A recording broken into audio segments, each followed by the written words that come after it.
This is Research Like a Pro, episode 128, DNA Standards. Welcome to Research Like a Pro, a genealogy podcast about taking your research to the next level, hosted by Nicole Dyer and Diana Elder, accredited genealogy professional. Diana and Nicole are the mother-daughter team at FamilyLocket.com and the creators of the Amazon best-selling book, Research Like a Pro, a Genealogist Guide.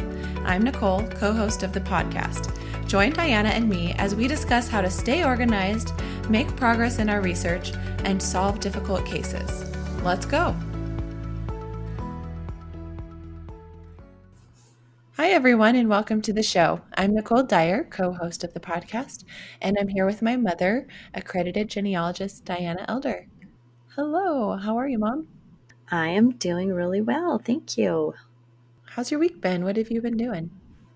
I finished up my mentoring of the ProGen study group, and that was bittersweet because I've enjoyed working with these people for the last 14 months. We met every single month for an hour and discussed their assignment and the discussion questions from professional genealogy.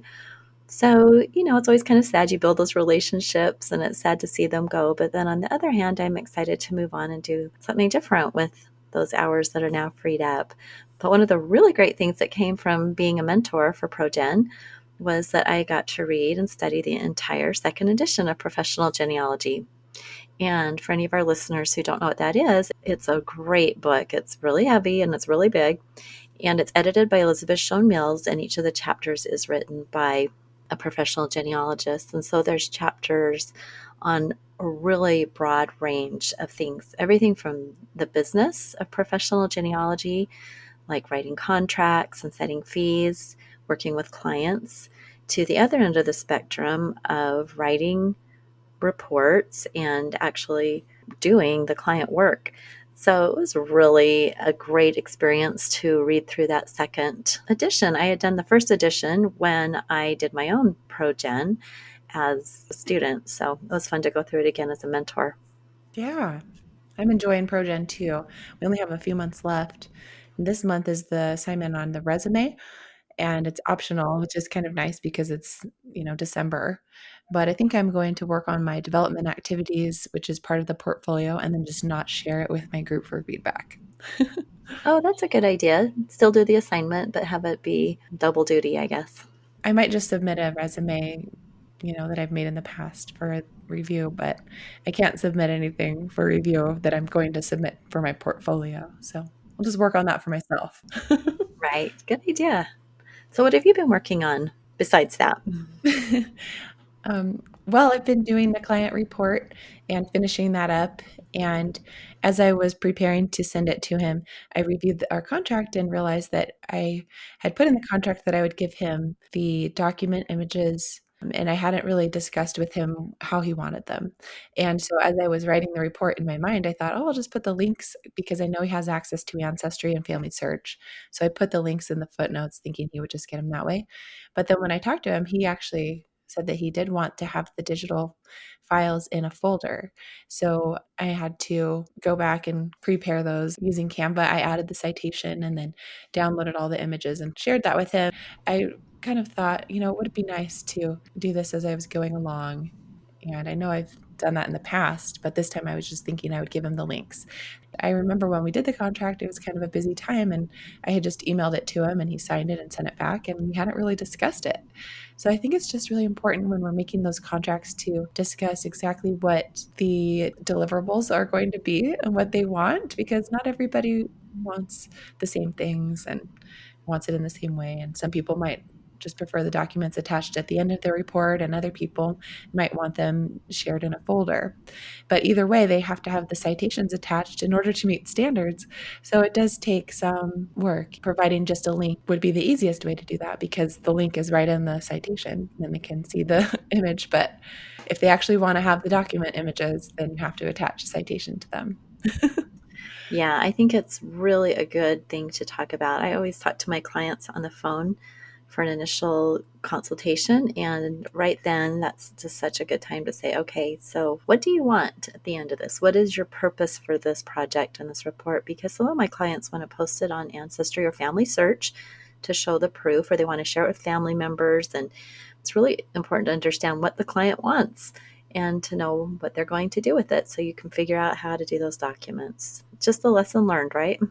Yes, every time I do a new client report and project, I learn so much, not just about the actual time and place of the research and the methodology, but the ins and outs of keeping a research log and taking care of the documents and putting together the report and efficiency and how much time it takes to do everything. And it usually takes more time than I planned. So that's always tricky as well. But I think that communication with the client up front about what they want is so important.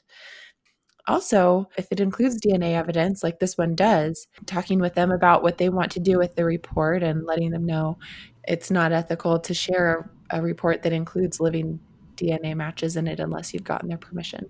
And kind of figuring out if they want to share it on Family Search and Ancestry, then we're going to need to provide them with a privatized report that they can share.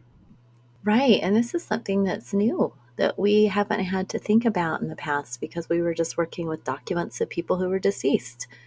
And now with adding DNA to the client work, it is definitely a little bit of a different thing to think about because not every client wants a proof argument, but sometimes they just want to share the client report. So in that case, we'd also have to privatize. And again, we can talk to our clients at the beginning. And a lot of times I like to talk to them halfway through the project and let them know how things are going and clarify again, what are we looking at here? And that can be really helpful too, to get their Yeah. opinion at that point. That's a really good point because when you make the contract at the beginning, both you and the client don't really know what the report will contain. So it's good to talk about it halfway through. I always email the client and keep them updated on what's happening and what I'm doing so that they know that I'm still working on it. And that would be a great time to ask them, okay, I'm writing the report. Now, what again do you want to do with this? And it's showing this hypothesized father and some DNA matches that lead to it. It's not proven yet, so you probably won't want to share it yet. When I did talk to the client about that, he said, I don't think we're ready to change the family search or update the family trees yet. So we didn't need to worry about that in this phase. But in the next phase, it's a conversation we're going to want to definitely decide on because if he wants to have a proof argument to share at the end of it, I'll have to think of the report in a different way, or the report could include the proof argument. It'll just take extra time. And so it's just all conversations that need to be had with the client, right? You know, that client communication is super important. Well, that's what I've been working on. And now I will tell you the announcements for the day. Like last week, we are still announcing our study groups for 2021. To find out about those early bird sales and just have a reminder, make sure you join our study group email list. And if you are interested in becoming a mentor for our study groups, go to our mentor page on our website, which we'll link to in the show notes. Basically, it just tells you about becoming a mentor and has an application where you can submit some of your work and your resume. And we're just hoping to find some mentors who have done the research like a pro steps before who can lead a small group of other study group members and discussing their projects each week. Also, if you would like to have access to our weekly newsletter, you can join that at our website, familylocket.com/newsletter. In our newsletter, sometimes we'll have sales or coupons that you can use to purchase things on our website. So just make sure you're a part of that newsletter so you can get that every Monday. And we are working on our Research Like a Pro with DNA online course, which is the same material covered in the DNA study group, but it is independent study. You can work on the assignments at your own pace. And we'll still give you feedback on your final report and help you along the way with office hours. So be looking for that to come out in January of 2021 next year. We've had so many people this year want to get more access to our program of Research Like a Pro with DNA. So I'm glad we're going to have it available for everyone who really wanted to take the study group but didn't have the time or needed to just do it on their own. So, Yes. well, what are we talking about today? Today we're talking about the DNA standards that are in the second edition of Genealogy Standards. Great. Let's talk a little bit about where standards came from. The development of genealogy standards began in 1990 when BCG trustees began discussing these standards. that concluded in the publication called the BCG Genealogical Standards Manual, and that was published in 2000. And then in 2014, the BCG, or Board for Certification of Genealogists, for their 50th anniversary, they published another edition of those standards, and they called it Genealogy Standards. This was just a great little book. It's not very long, and it's packed full of really good information about, as a genealogist, making sure that you're doing it correctly and ethically.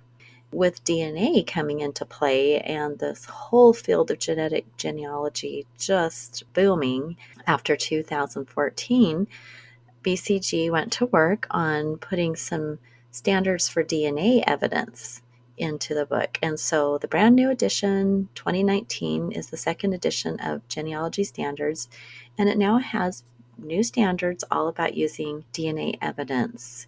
As we are working to use DNA in our genealogy, it's really beneficial to learn about these standards and make sure that as we work for clients for our own family history, that we are using DNA appropriately in our genealogy.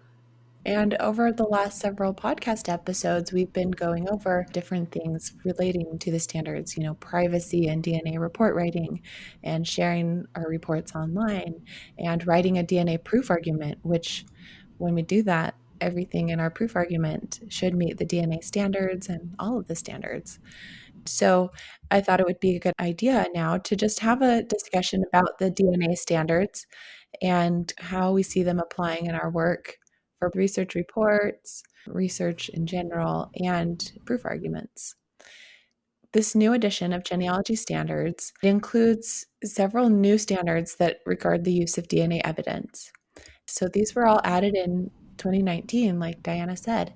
So if you look at articles in the National Genealogical Society Quarterly that were published prior to 2019, you can recognize that the authors did not have that set of DNA standards to use. So if you look at Jill Morelli's article that came out in December of 2018, this was the first article that utilized the new DNA standards, which weren't even published at that time. But Jill had access to Karen Stanbury, who was reviewing and writing the standards at the time. And so Jill said that she had the guidance of Karen as she was putting together her article. And so if you want to read that, it's DNA helps identify Molly Frisch Lancour, Morelli's father.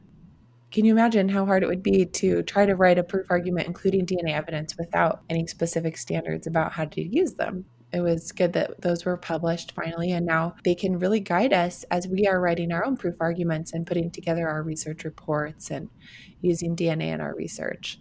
There's a lot of ways that we might want to try to add DNA evidence that maybe wouldn't be accurate if we're not considering all the different standards. And so while the genealogy field is still learning about using DNA, these standards were created to really guide us. So I'm really grateful that we have them. I am too. And I was just thinking about the whole concept of standards. And at ICAPGen, we don't say the word standards, but we have rubrics to judge our work against, when we're turning in our 4th-generation project or practicing for the 4-hour final project. And I remember when I was working on my project that I went through every single one of those rubrics, which are basically standards. And I also studied Genealogy Standards, the book. But when I looked at those rubrics, it was really a good way to measure how I was doing. When you have something in front of you that tells you what you should be doing, it really helps. And that's exactly what these DNA standards do. They tell you what you should be considering, what you should be doing. Then you can measure your own work against it and see if you are doing it right. We all want to do our genealogy right, and we all want to use DNA correctly in our genealogy. And it is challenging. So having these written down, very specific, is a huge boon for us as researchers. That's so true. I love comparing my work to the BCG rubrics too as I'm preparing my portfolio to just see how I would grade myself. And I've heard other people say that they actually took the rubrics and copied and pasted them directly into the document where they were writing their case study or their report, so they were always in front of them Yeah, to really remember, what am I supposed to be doing? Because I think we just get into our habit of the way we do things, And then at the end, we're like, okay, let's see how this measures up. And they're like, oh, I should have done this differently. Whereas if you just have it always in front of you, then you're always thinking of the right way to do it. Absolutely. So we should just sleep with our standards manual under our pillow, right? And hope that we can absorb it that way. If only, if only. But it is something that we can keep next to us and really study. And I've found that sharing about it, teaching about it, writing about it on the blog has also helped me really internalize it as well. We can't read the standards to you over the podcast because it's copyrighted material, but we suggest that everyone purchase the standards manual, the second edition, and study it and make sure that you understand it. One of the certified genealogists that I read about, she said that she recorded herself reading the genealogy standards and then she listened to them. That way she could really internalize them as she was doing her portfolio. So I've been doing that as well because I love listening to audiobooks. So that's one way you can really get it in your mind. That's awesome. Some of us learn better by listening, and I think I might be one of those people because I love podcasts and audiobooks and all of that. So that's such a fun idea to record yourself reading the standards. Well, let's talk about the DNA standards a bit. And like I said, we're not going to read them to you, but we'll just kind of discuss them and some of the implications. Well, first of all, the DNA standards book is divided into chapters and sections and things. The first chapter is the genealogical proof standard. Then the second chapter is standards for documenting. And then chapter 3 is standards for researching. So within chapter 3, the last section is using DNA evidence. So that's the section that we kind of wanted to talk about because within that section, standards 51 through 57 concern DNA specifically. And there are some other standards that relate to DNA and its use in the other sections about proving each parent child link and a descendancy diagram that are so frequently used in DNA research, and also about research planning and planning to include genetic sources when they can be applicable and that kind of thing. But we're just going to talk today about 51 through 57. So, standard 51 is about planning DNA tests, and it's really about when we are doing our research planning and considering a genealogical objective or research problem, thinking about which types of DNA tests could be useful, and then also considering which company to use, which tools might be helpful, and then thinking about which testers to use. And this is a very important part of using DNA because it's really important that we understand the best places to get our DNA and the best testers to use. So, when you're doing a client project including DNA, what do you do, Diana, to plan? Well, I send out to the client a form where they can list all the testers that they already have, because often a client has been working on this for themselves and they have reached out to maybe some cousins or brothers and sisters or a parent and have different people already as a tester. And so I have them fill out that form and show where all of their test results are and which companies. And then I take a look at that and I talk to them about that at the beginning.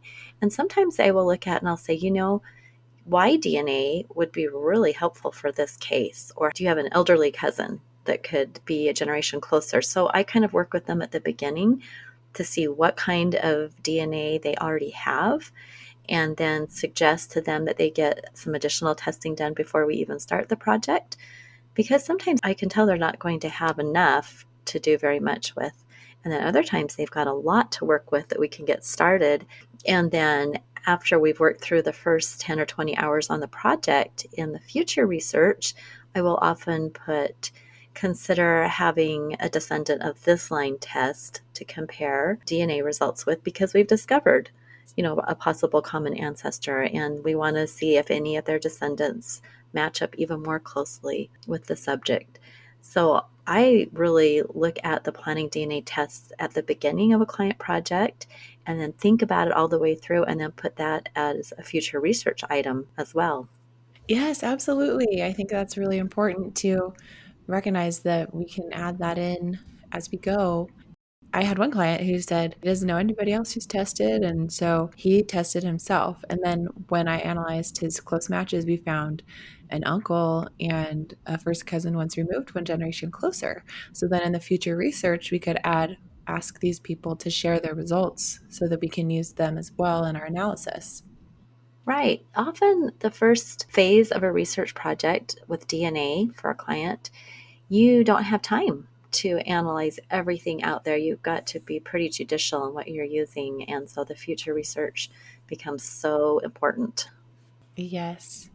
So, when we are planning different tests and testers and tools and things, there's so much to consider. So, make sure you study Standard 51 to see what it says about choosing independent lines and people who descend from different common ancestors and all the different things.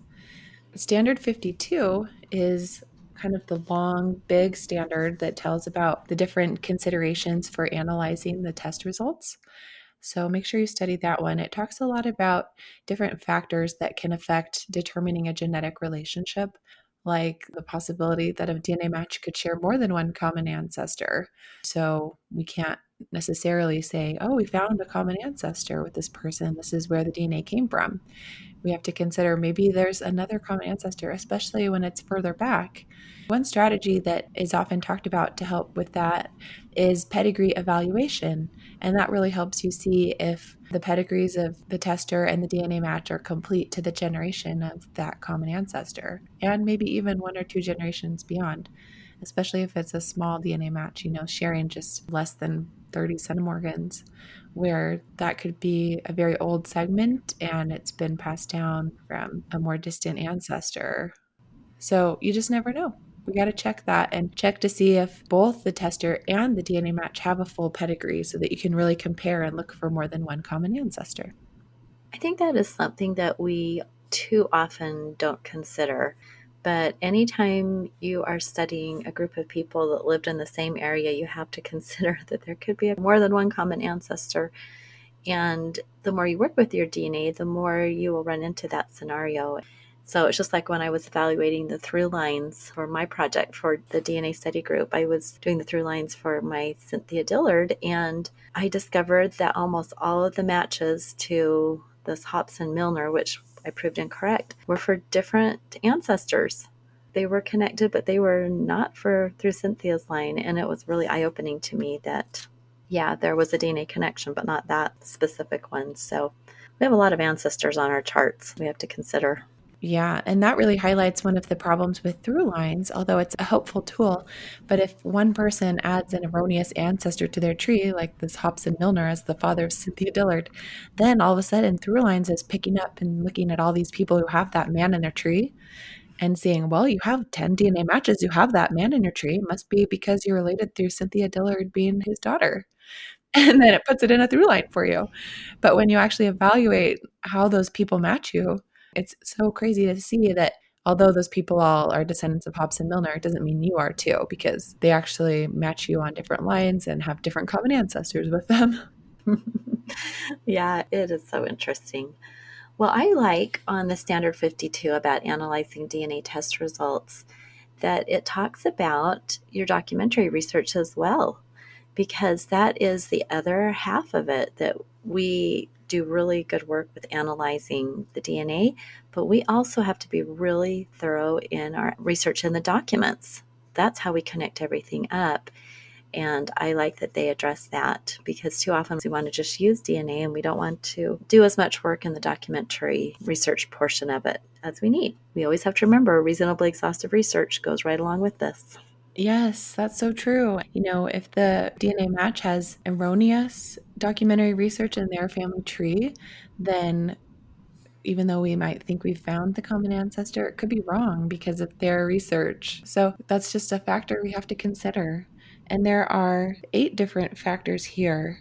So those were just 2 of them, but some of the other ones are about analyzing the segments and mutations and markers and genetic groups and triangulation. So make sure you study Standard 52 to really understand all of those different factors that go into it.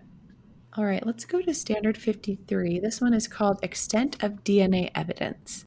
And this standard just encourages us to use enough testers and matches to be able to rule out other hypotheses. So, in order to meet the GPS, the genealogical proof standard, we have to make sure we've ruled out other conflicting hypotheses. So, in order to get this sufficient number of testers and matches, sometimes we do need to do some targeted testing. Maybe in the first phase of a research project for ourselves or for a client, we will find a couple of matches that point to a conclusion. And then to further meet the standards, we can then find more testers and more matches that really help us flesh out the hypothesis and test the hypothesis and see if it still holds up when we look at more people. This was so important when I did my Rachel Cox as the daughter of Benjamin Cox project, because I had found this one match and she was coming through the line of one of his hypothesized sons, and I'm coming through one of his hypothesized daughters, and we shared DNA, but it wasn't a huge amount. It was something like 15 centimorgans.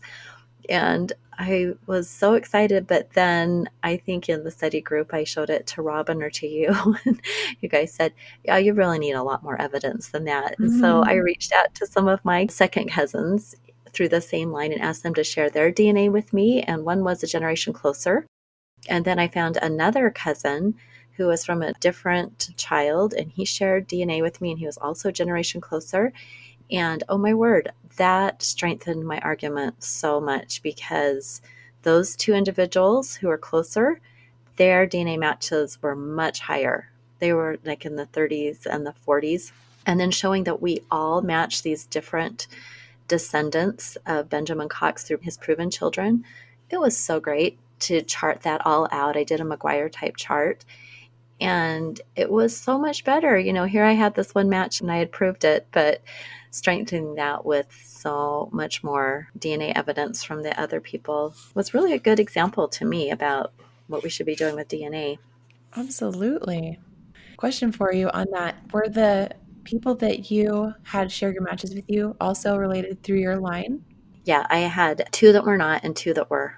So that's nice when you have independent lines. I think that's really important Yes. to have some descendants through a different sibling or whatever. Yeah, so those were my testers, or who had shared their results. But then among the five of us who were descendants of Benjamin Cox, we showed matches with every single one of his, I don't even know how many children, several children, maybe 8 or 9 children. So that was really great to see all the matching between all of his different descendants. Yeah, that's great. Good job. I love that project. I'm excited for you to finish up your proof argument and post it on Family Search or get it published. Yeah, I think that'll be my goal for next year, to get that finished up. The research is all done. I just need to get it in a format that brings it all together, Mm-hmm. the 3 different reports, and put it together in a proof argument. Yay. Let's go to standard 54. This one is called sufficient verifiable data. And this one is about when you publish an article with DNA evidence or you have a proof argument, you are supposed to include enough detail and identifying information about your sources and your DNA test takers and matches so that others can verify the conclusions. Now, this is a very challenging standard to meet because it requires that we get permission from people and that we ask them to transfer to a place like a public database like GEDmatch, where some outside person can go and verify the data. So this is kind of a daunting one, but there are some different ways I've seen that people can meet this standard. There's creative ways to do it. One of them is to just include a screenshot of a DNA match between two people on Ancestry or some other non-public database. And so if you don't have your matches transferred to GEDmatch for comparison, then you can share a screenshot of the match between them. And that's a lot easier to get permission from somebody to share that than to ask them to transfer to GEDmatch, in my opinion. You don't have to have all of your test takers transfer to GEDmatch. I think if you have some, that's good. It doesn't say all of your test takers have to transfer. It says sufficient verifiable data. And so in LaBrenda Garrett Nelson's article in the NGSQ recently, it's called Parents for Isaac Garrett, and that came out in 2020 this year. But she just says that some of the people transferred to GEDmatch and others did not. But she says that the editors of the NGSQ reviewed the results and verified them in the family tree DNA database. So, since that's not a public database and not everyone can go verify it, she put that note there just so you know the editors have checked it and validated it. So if we're doing a proof argument that we post only on Family Search or on Ancestry, we don't really have the benefit of having editors and being able to say that. So that makes it a little trickier, doesn't it? It does. What would you do instead? Well, I think that some of that comes with maybe your credibility as a researcher. If you've gone to the trouble to do a really good proof argument and detail out the relationships and centimorgans, how likely is it that you're making data up? I don't know. That's my opinion on that. Generally, we would be ethical about that. Maybe we could have a small group of people edit it or look at it and then they could sign their name to it. I mean, that's a possibility too.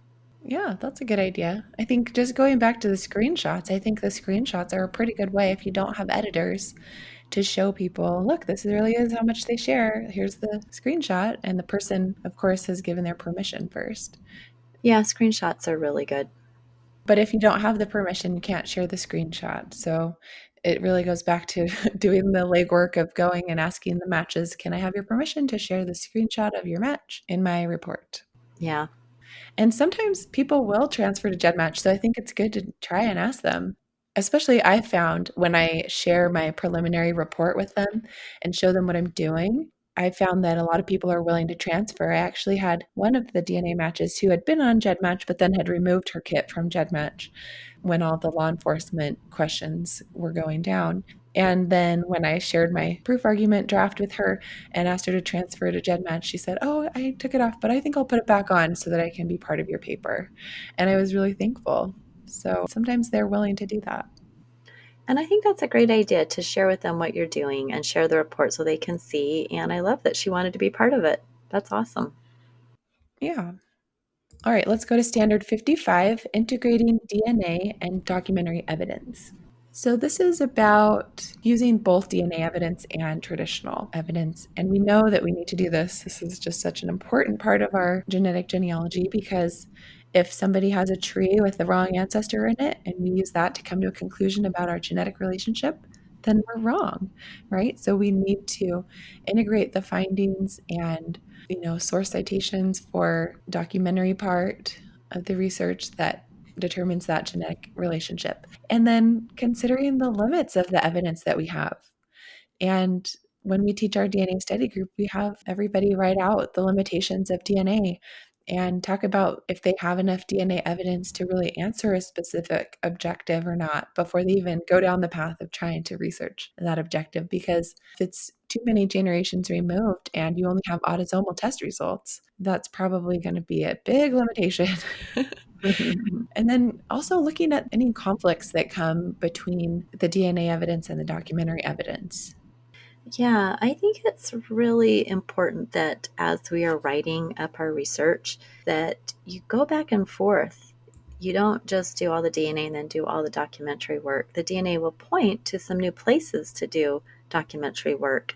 And then the documentary work will point to some new places to look at the DNA. And it really is weaving back and forth between the two.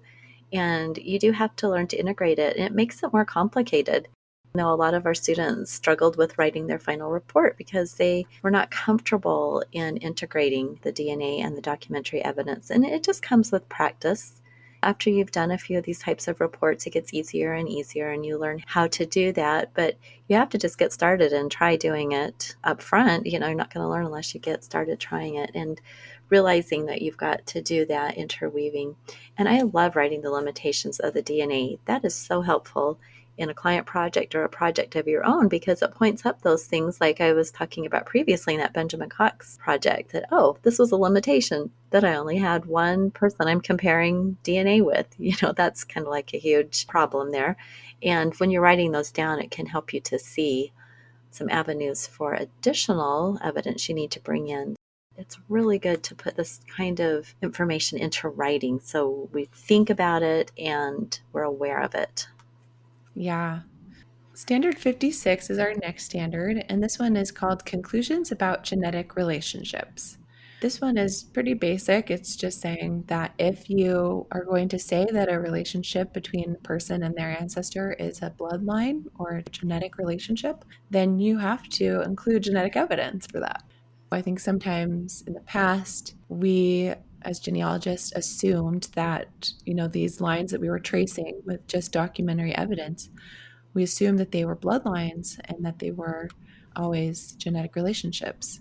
But when DNA evidence came and we started using that, we started finding these misattributed parentage events where maybe somebody was raised by somebody who wasn't their father or mother. And so that's something now that is a standard where we need to be careful. If we declare that a relationship is genetic, we have to have used genetic evidence.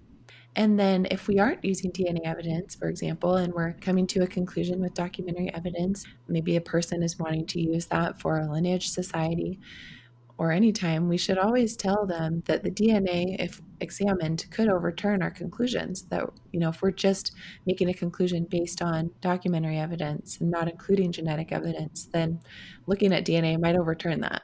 And I think that's so important. And I had a client one time, we had done some research without DNA evidence. And then the next phase, we added the DNA evidence, and it did overturn previous conclusions because somebody was raised by a father who wasn't his biological father.